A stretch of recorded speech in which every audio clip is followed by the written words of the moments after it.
అందరికీ welcome back to my channel Shweta's world. మీలో ప్రతి ఒక్కరు కూడా నా వీడియోస్ అన్నీ చూసి నన్ను ఆదరించి మంచిగా సబ్స్క్రైబ్ చేసుకొని, లైక్ చేసుకొని, షేర్ చేసుకొని నా వీడియోస్ అన్నీ చూస్తారని అనుకుంటున్నాను. ఎందుకంటే నేను ఎంత వీడియోస్ చేసి పెట్టినా ఏం లాభం ఉండదు. అది లాభం ఎలా ఉంటుందంటే మీరు చూస్తేనే నా వీడియోస్కి ఏమన్నా ఫలితం ఉంటుంది. నేను ఇంత కష్టపడి షూట్ చేసి, ఎడిట్ చేసి, వాయిస్ ఓవర్ ఇచ్చి బాగుందా బాగాలేదని ఆలోచనలో వీడియో పోస్ట్ చేసి మీరు చూడకపోయినా, సబ్స్క్రైబ్ చేయకపోయినా నాకు వ్యూస్ రావు, ఏమీ రావు. ఎందుకంటే నేను వీడియో చేసినా చూసేదాన్ని బట్టే ఆధారపడి ఉంటుంది నా వీడియో. అందుకే ఖచ్చితంగా మీ అందరు కూడా సబ్స్క్రైబ్ చేసి, సపోర్ట్ చేసి, లైక్ చేస్తారని అనుకుంటున్నాను. పొద్దున నేనైతే దోశ స్టోరీ అయితే చెప్తాను. పొద్దున ఫస్ట్ దోశలు సరిగ్గా రావు కదా. అసలు ఫస్ట్ 2-3 దోశల వరకు ఇబ్బంది అవుతుంటుంది. అసలు రావు, చినిగిపోతుంటే మస్తు ఇరిటేషన్ వస్తుంది. ఒక 3-4 దోశస్ వేసిన తర్వాత దోశ అనేది చాలా పర్ఫెక్ట్గా వస్తుంది. ఫస్ట్ దోశ వేయడం రాకుంటుండే, ఈ మధ్య నేర్చుకున్న. దోశలోకి కాంబినేషన్ పల్లి చట్నీ కాకుండా మీలో ఎంతమంది విధాల రకాల చట్నీలు ట్రై చేస్తారో కామెంట్ చేయండి. అందులో నేను బేసను, చికెను, మటను, ఇంకా పల్లి చట్నీ, ఇవన్నీ పప్పు కూడా బాగుంటుంది దోశలోకి కాంబినేషన్. ఇప్పుడు చూసారా దోశ మంచిగా టేస్టీగా మంచిగా వచ్చింది. మీలో ఎంతమందికి దోశలు క్రిస్పీగా తినడం ఇష్టమా, మెత్తగా అంటే పూర్తిగా స్పాంజ్ లాగా ఉంటే తినడం ఇష్టమా కామెంట్ చేయండి. దోశలు వేసేదేమో కానీ అసలు ఆ పెంకు చాలా సెగ ఉంటుంది, మస్తు మందం ఉంటుంది. మా పెంకు మస్తు వేడి తాగుతుంటుంది చేయికి. పొద్దున అసలు ఎన్ని పనులు ఉంటాయి కదా. మనము లేచినంబడే వాకిలు ఊడ్చి, ముగ్గేసి, అన్నీ ఇంకా అంట్లు తోమేసి, పిల్లలకు బాక్సులు రెడీగా పెట్టాలి, వాళ్ళని రెడీ చేయాలి, లేపాలి. ఇంకా చిన్నపిల్లలు ఉంటే మాత్రం అసలు టార్చరే. కొంచెం పెద్ద పిల్లలు ఉంటే ఏం కాదు, ఎందుకంటే వాళ్ళంతటా వాళ్ళు లేచి వాళ్ళు బ్రష్ చేసుకొని, పాలు తాగి, స్నానం చేసుకొని, యూనిఫామ్ వేసుకొని అన్నీ రెడీ అయిపోయి మమ్మీ బాక్స్ అని చెప్పి వచ్చేస్తారు. 2-3 ఇయర్స్ ఉన్న పిల్లలు అంటే నర్సరీ, ఎల్కేజీ చదివే పిల్లలకైతే ప్రతీదీ మనమే ముందు వాళ్ళకి బాక్స్ రెడీ చేసి పెట్టాలి, తర్వాత వాళ్ళని లేపాలి, మొహం కడగాలి, బ్రష్ చేయించాలి, పాలు తాగించాలి, బాక్స్ రెడీగా పెట్టి వాళ్ళని స్కూల్ కాడ డ్రాప్ చేసే వరకు మన వరకే ఉంటుంది. అన్ని పనులు చేసుకుంటే మనకు కనీసం ఒక గ్లాస్ ఛాయ్ తాగడానికి కూడా మనకు ఫ్రీగా ఉండదు, అంత బిజీగా ఉంటాము. నీ చేసినా కూడా పొద్దున్న నుంచి రాత్రి వరకు ఏం చేస్తున్నావు, నువ్వు ఇంట్లో తింటున్నావు ఉంటున్నావు అని మగవాళ్ళు ఎంత పని చేస్తున్నావు, మళ్ళీ పైనుంచి ఏం చేస్తున్నావు అని ఒక మాట అనేసరికి ఎంత డిస్కరేజ్గా ఫీల్ అవుతామో అసలు మనకే తెలీదు.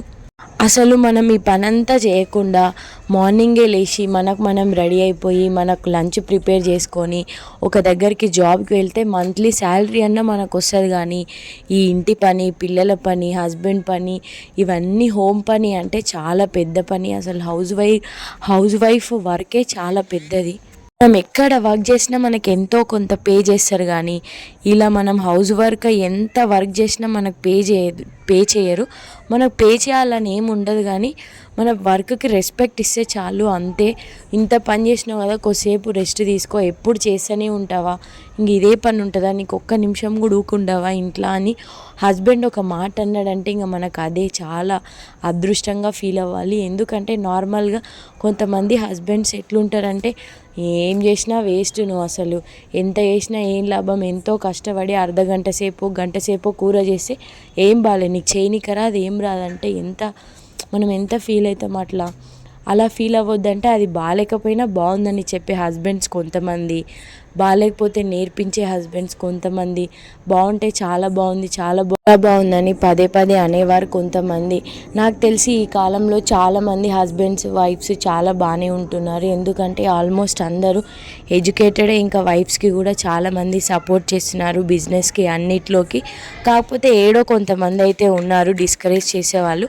అలాంటి వాళ్ళకి నేను ఏం చెప్పేదంటే అస్సలు వైఫ్స్ని డిస్కరేజ్ చేయొద్దు.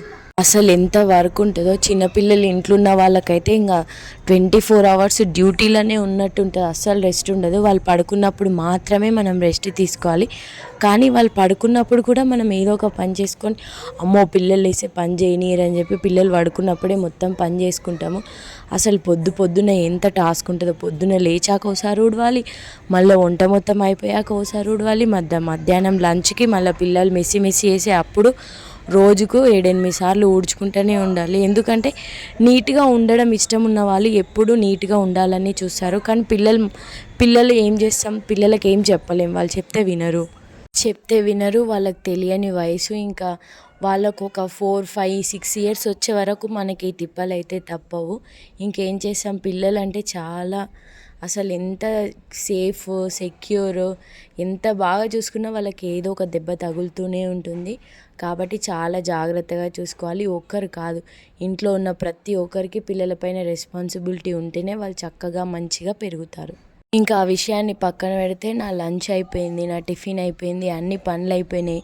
హమ్మయ్య అనుకున్న తర్వాత నేను ఇట్లా ఒక మంచి చాయ్ పెట్టుకొని మంచిగా తాగేసి ఇంకా మిగిలిపోయిన గిన్నెలు అన్నీ తోమేసి ఎండకు పెట్టేసి మళ్ళీ ఇల్లు మాప్ పెట్టేసి స్నానం చేసేసి పాపకు స్నానం చేయించి ఇవన్నీ అయిపోయేలోపు మా బాబు స్కూల్ టైం అయితే అయిపోతుంది. ఇంకా నేను రెడీ అయిపోయి పాపను పడుకోబెట్టి స్కూల్కి వెళ్ళి వాడిని తీసుకొని అయితే వస్తాను.